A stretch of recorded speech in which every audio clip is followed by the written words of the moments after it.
টাকিতে মোহনবাগানের সবুজ মেরুন ঝড়, তারকা খচিত উপস্থিতিতে মাইটি মেরিনাস টাকি ক্লাবের সংবর্ধনা 2025-এর শহর জুড়ে উৎসবের ঢেউ। রবিবার টাকি যেন রঙিন উৎসবের শহর। মাইতি মেরিনাস মোহনবাগান টাকি ক্লাবের আয়োজিত সংবর্ধনা 2025 ঘিরে সকাল থেকেই জনতার ঢল। চারিদিকে সবুজ মেরুন পতাকা দোলা আর অপার উত্তেজনা। 21টি বিদ্যালয়ের ছাত্রছাত্রীদের উপস্থিতিতে কুইজ, গান, নাচ, আবৃত্তিতে পুরো এলাকা জমে ওঠে এবং অন্যান্য সাংস্কৃতিক মঞ্চে। অনুষ্ঠানের প্রধান আকর্ষণ ছিলেন ভারতীয় ফুটবলের গর্ব মোহনবাগানের প্রাক্তন তারকা, এদেশের প্রাক্তন অধিনায়ক দীপেন্দু বিশ্বাস, যিনি মঞ্চে উঠতে উচ্ছ্বাসে ফেটে পড়ে জনসমুদ্র।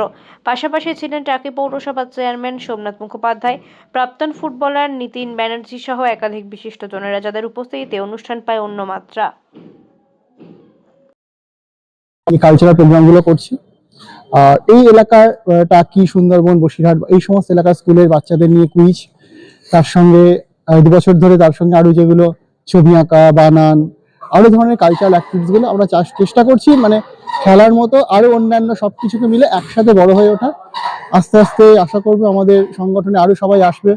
মোহনবাগানকে ভালোবেসে আমরা আছি, সেই ভালোবাসার সূত্র ধরে আরো আমাদের সংগঠন পরিবার বড় হবে, আমরা আরো অনেক বেশি ধরনের প্রোগ্রাম করতে পারবো। এটাই আমার নাম ঋদ্ধিমান ভট্টাচার্য, আমি ভাইস প্রেসিডেন্ট।